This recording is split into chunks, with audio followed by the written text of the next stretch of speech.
Bonjour à tous, j'espère que vous allez bien et que vos vacances se sont bien passées, ou tant bien que mal bien passées, malgré la situation. Je sais que c'est pas facile.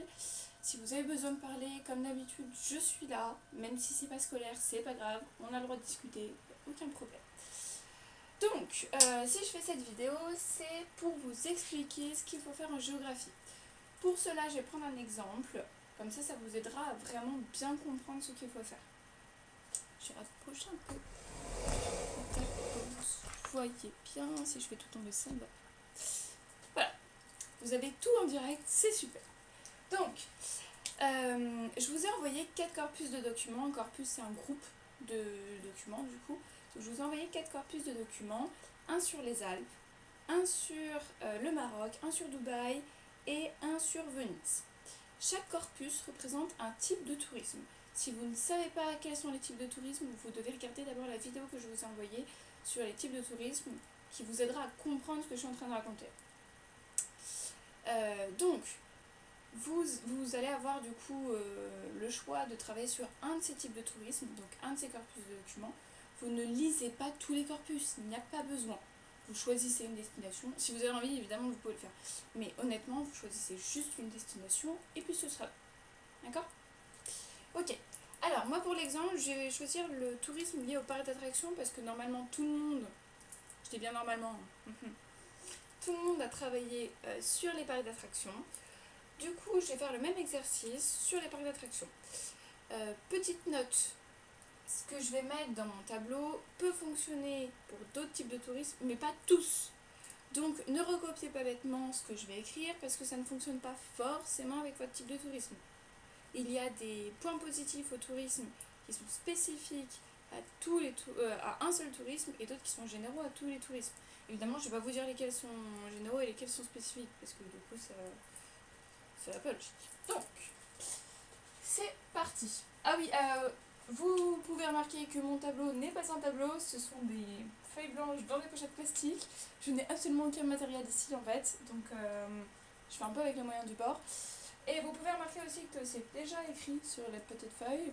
C'est parce que j'ai déjà fait 3 fois le cours et qu'en fait mon téléphone a surchauffé à chaque fois. Donc du coup là je fais un dernier test à partir de l'ordinateur directement. Donc du coup la qualité est vraiment pas extraordinaire. Et voilà. Et du coup il y a des traces de mes anciens. Ok, c'est parti. Le tourisme et le parc d'attractions. Hop. J'écris toujours aussi bien, ça n'a pas changé. Donc, petit conseil pour vous.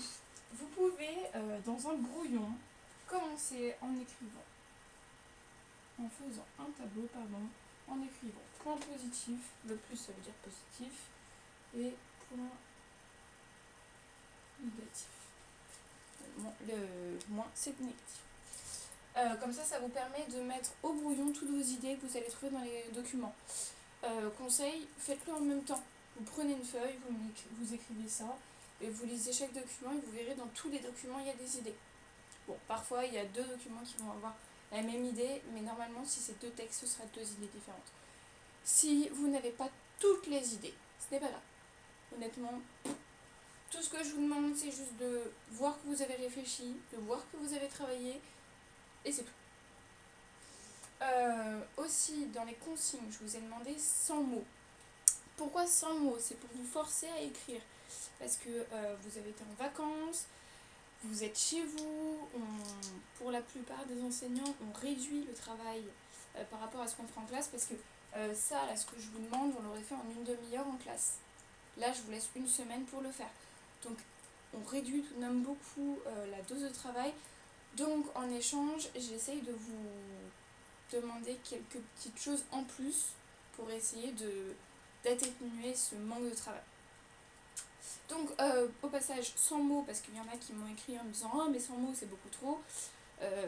Non, ce n'est pas beaucoup trop. Vous allez voir quand j'aurai rempli mon tableau, je suis déjà à 50 mots sans faire de phrase.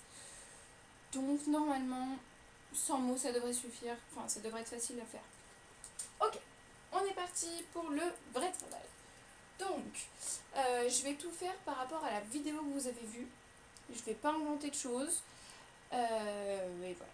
J'ai une anti-sèche, donc si vous voyez que je ne regarde pas la caméra, c'est parce que je suis en train de lire mon anti-sèche.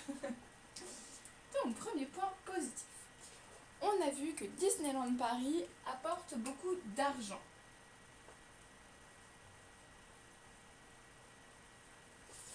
En effet, hop, j'arrive pas à écrire en même temps que je parle parce que c'est trop compliqué d'écrire. Donc, vous voyez, même moi j'ai besoin d'écrire. Donc, on a vu que Disneyland Paris a apporté beaucoup d'argent au lieu autour de lui. En amont de cet argent, il a créé quoi? Il a créé d'abord des emplois, on va le noter. Le tourisme lié au parc d'attractions crée des emplois. Donc l'argent n'est pas que pour le parc, mais aussi pour les employés, évidemment, parce que les employés sont bien payés. Je rappelle qu'il y a 14 500 personnes qui sont quand même employées par Disneyland Paris, ce qui est tout de même énorme. Ensuite, qu'est-ce qu'a apporté d'autre? Ah, Disneyland Paris a développé les transports en commun autour de lui. Transport. Je vais juste écrire transport pour essayer d'aller au plus vite avec vous, parce que l'objectif c'est juste que vous compreniez. Donc, Disneyland Paris a créé des transports. C'est eux qui ont créé la gare TGV à... Les Ouigo, ils vont, je ne me souviens plus du nom. Mais bon, donc c'est eux qui ont créé la gare TGV à côté de Disneyland Paris. C'est eux qui ont créé plein de réseaux de bus. J'ai des copines qui travaillent à Disneyland Paris.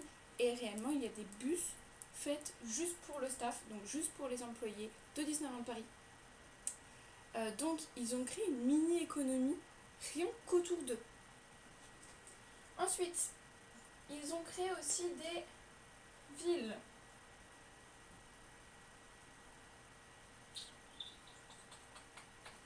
Création de villes. C'est ce qu'on a vu aussi dans la vidéo. Toutes les villes qui étaient autour n'étaient anciennement pas des vraies villes. Limite, c'était des villages, mais c'était pour la plupart aussi des champs. Donc, je le mets en point positif pour l'instant, mais dans quelques secondes, ça va passer au négatif. Donc, ça a créé des villes, ce qui a permis du coup à tous les employés de pouvoir vivre autour de Disneyland Paris. Ce qui est quand même une chance d'habiter proche de son travail. Ça a permis aussi à ce que forcément la région qui était peu habitée auparavant soit beaucoup plus habitée et donc du coup qu'il y ait une beaucoup plus grande économie. Dans les villes, enfin qui dit ville dit aussi centre commercial, Disneyland Paris a aussi créé des centres commerciaux dont, encore une fois, je ne me souviens plus du nom, c'est juste à côté de la gare TGV. Ce n'est pas grave, ça me reviendra probablement tout à l'heure. Dont le grand centre commercial qui est dans 77, à côté de Sea Life. Je ne sais pas si vous voyez de quoi je parle, mais ça me revient. Tant pis. Et si ça ne me revient pas, je le mettrai dans les commentaires. Donc, je disais, les créations de villes, c'est un point positif, mais ça va se transformer en point négatif. Pourquoi? Parce que avant, il y avait comme je viens de le dire, des champs agricoles.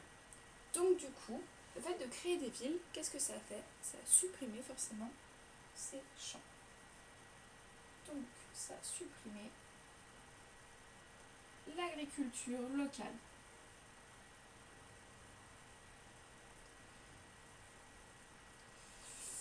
Et s'il n'y a plus d'agriculture locale, ça veut dire qu'on est obligé d'exporter, donc d'amener la nourriture d'autres lieux. Donc ce qui veut dire que c'est mauvais pour l'environnement.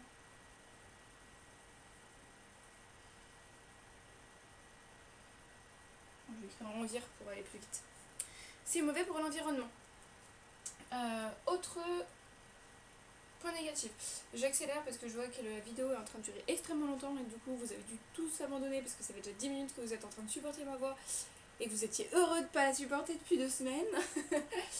Donc, dernier... Ah oui, alors en plus c'est le plus important. Dernier point négatif, évidemment celui-là, si vous ne l'aviez pas auparavant, c'est normal. Je vous fais un petit cours de géographie en même temps, j'en profite. Champ Gentrification.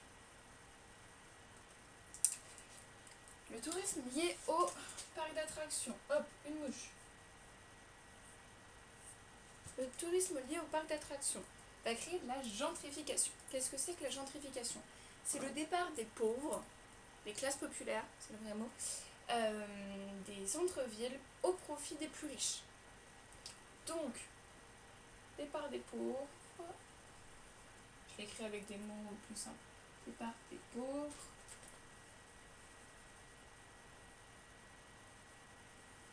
des centres-villes.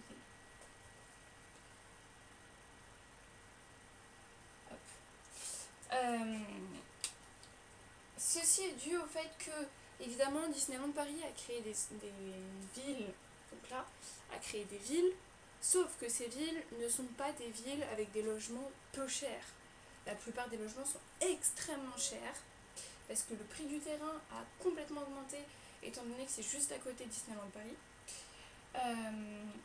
Qui dit centre-ville cher dit que les personnes les plus pauvres ne peuvent forcément pas habiter dans ces centres-villes, et donc du coup ce sont forcément les plus riches.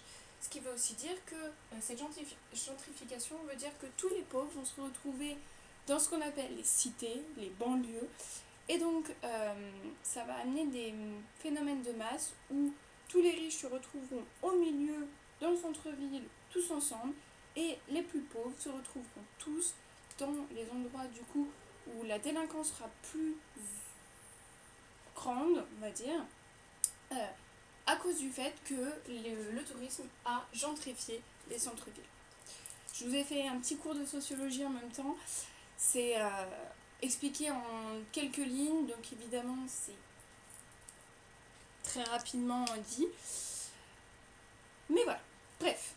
On arrête de s'étendre, 12 minutes, même moi je ne supporte plus ma voix. Donc j'espère que vous avez à peu près compris ce que je vous demande. Je vous demande juste de faire ça. Voilà. Vous lisez vos documents, vous regardez les points positifs, vous regardez les points négatifs. Bref, je vous souhaite une bonne semaine. Encore une fois, si vous avez besoin, n'hésitez pas, évidemment. Je suis disponible à peu près tout le temps, sauf la nuit. Mais sinon, je suis disponible à peu près tout le temps, donc n'hésitez vraiment pas. Au passage, c'est ma dernière semaine avec vous, donc c'est pour ça aussi que je profite de la petite vidéo pour vous faire un gros bisou à tout le monde. Si je ne peux pas avoir de contact avec vous cette semaine, je vous fais un petit au revoir et j'espère que je vous reverrai quand même dans pas trop longtemps. Comme j'ai promis à une des élèves, je repasserai dans le collège pour vous dire au revoir et pour récupérer mes affaires surtout. Mais optionnellement, je vous dirai au revoir aussi. Donc voilà, bonne semaine à vous. Au revoir.